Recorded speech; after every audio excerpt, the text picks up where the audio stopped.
Well, thanks for visiting us this morning at ArklaTexHomepage.com. I'm meteorologist Josh Marces with your Monday morning forecast update. And again, today we're looking at pretty breezy and cool conditions. We'll enjoy much more sun than what we experienced over the weekend, and the wind will not be as high as what it was, but you'll definitely feel a little bit of a breeze out there, and that north wind continues to keep us running a little bit cooler than average, as today we'll likely see highs in the mid to upper 50s this afternoon. But just due to the wind that we'll have out there, it will be a little bit cooler than advertised even this afternoon, so make sure you do have a jacket with you this morning. Most of us will likely start out with temperatures at sunrise in the mid-30s. We do have a few locations north of I-30 that have fallen to freezing, including DeQueen at 32 degrees at the moment, and the winds at the moment here out of the northwest about 5 to 10 miles per hour. But once the sun comes up, the wind speeds will kick in a little bit, about 10 to 15 miles per hour out of the northwest through the afternoon. And then once we get to about 3, 4 o'clock today, we'll really feel the winds come back down, and we'll be done with the breeze here through the middle of the week.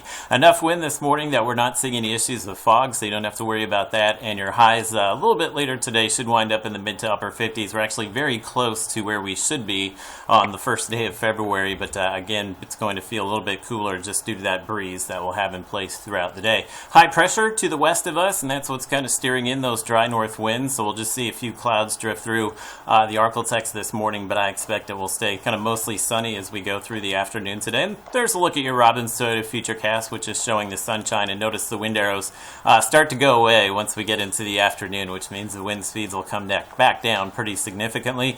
Tonight we'll likely see an increase in clouds after midnight, but it's still going to be a pretty cold night. Sometimes the clouds can hold the overnight lows up, but they'll get here late enough that we'll probably see a few locations drop below freezing before they get here. So again, if you're north of I-20, good chance that we'll see freezing temperatures tomorrow morning, so make sure you do cover up the plants, and of course bring the pets inside as well. Should see the overnight lows start to warm up as we move through the week as well. We're jumping to Thursday. Again, Wednesday we'll be back into the 60s. By Thursday, likely to around 70 degrees or so, and our next cold front will begin to make its way into the region on Friday, so you see some of that rain just kind of scraping by early in the day Friday. It looks like some of that rain could continue into the afternoon, but like the last few cold fronts that have come through here, it doesn't look like it's going to produce any heavy rain for us, and doesn't look like we'll see any severe weather. But once we move into the weekend, things get a little more interesting because we do have a second cold front on the way Sunday, and we know this one's going to bring some very cold temperatures. Right now it looks to be a dry front, but if that were to change, there is the possibility maybe late in the weekend we could see some winter type precipitation. But right now I do have